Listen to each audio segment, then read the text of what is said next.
strength day C in cycle 76, we're opening with an EMOM. So we have 4 movements, 3 rounds. We're gonna be here for 12 minutes. The first exercise is a Kang squat, which they can do with a light kettlebell or body weight. So we can use this a little bit as like an extended warm up. So for the Kang squat, if they are using a kettlebell, they're going to bring it into that goblet position. We are pushing the hips back into essentially a good morning, and the chest drops, and then hips drop, chest comes up, hips rise, chest is back in that good morning, and then come all the way tall. Okay? So again, without that kettlebell, hips go back, chest lowers, hips drop, chest comes up, hips come up, come back tall.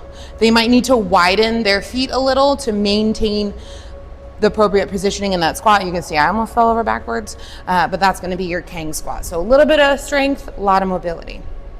Second exercise, whatever time is left in that minute is rest. Second exercise is going to be their hollow hold chain breaker. So we are going to find that positioning on the ground. Again, goal here is to find that full hollow hold position. Arms are above shoulders, and they're pulling that band out to the side. If they need, they could bring one leg in, and then at the halfway point, switch. Or they can bring both legs into that reverse tabletop so that they feel a little bit more stable with a shorter lever. Third exercise is going to be our heavy dead clean. So 2 hands or goblet clean. So finding that bell, standing directly over top, it's a nice strong vertical pull, making sure that we are finding the ground every time. Because if we are stopping that bell without hitting the ground, that's gonna go directly into our lower back. So a lot of these movements directly couple with what they're doing in Momentum Day C so that they can do one or the other and still feel like they're hitting similar movement patterns so they can continue to gain over the next 4 weeks. Standing over top, big exhale drive, tap the ground, exhale drive. Okay, their last exercise in this EMOM is going to be a snatch. So we had some snatch work last cycle, and our PR challenge for this day is also going to transition into snatches. So if it's somebody who is confident and competent in their snatch, they're going to do 5 and 5. If it's somebody who's learning, this is your opportunity to walk them through that climbing snatch.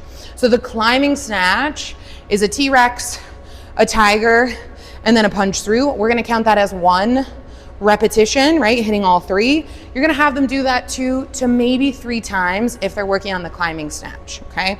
So for that kettlebell, we're gonna go 2 feet back, split the difference, drive those hips back, big hike, drive up, drop the elbow to come back down. Okay, so my big talking points when I'm talking through a snatch is elbow should be really tight, and I'm snapping tall because it's coming from the hips. So if the bell is doing something funky, they are either casting their elbow out too far or they are not driving with their glutes enough. 2 big pointers, okay? For the climbing snatch, same setup, pack that shoulder. We're gonna start with that little bit of an elbow bend to find that T-Rex. Glutes are just squeezing a little bit more in order to find that tiger position, and then full glute squeeze as they punch all the way through. Okay, they can then lower down, take it back through. Okay, if they feel comfortable from the punch through, drop the elbow right back in. Okay, let us know if you have any questions with the climbing snatch. For a second work set on Strength Day C, we're doing our 044 protocol, which we've done in the past with snatches, but we're not having that minute block in the middle. So I'm gonna explain that and then I'll just demo the 2 movements. It's simple but effective. So the first round, they might not feel super tired. It will build.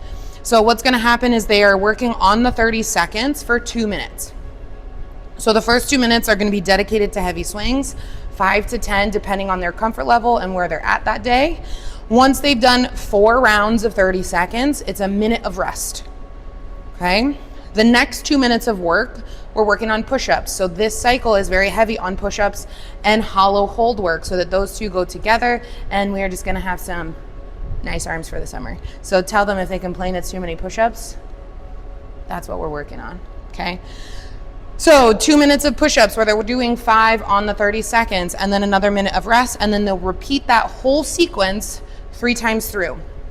This is going to be the peak week challenge for week 4, but the swings, they're gonna get the opportunity to do snatches instead because we've been working on snatches in the opening work set.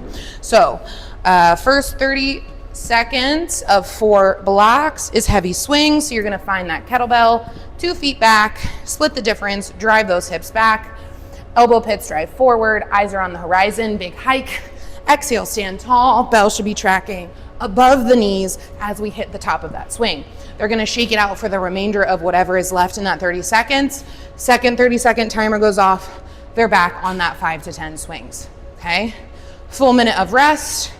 We're now gonna head back into our 4 groups of 30 seconds for our next 2 minutes of work, and they're gonna hit their push-ups. So hands stacked under the shoulders, feet are hip width. Big inhale, hold that breath. Exhale as they come tall, trying to hit those 5 push-ups as consistently as possible. If they need to take a rest between 3 and 4, 5 so that they can maintain good core stability, let them hit those 5 however they need to. Again, elevating the hands onto a surface so they can maintain proper plank form, or they can drop down to the knees.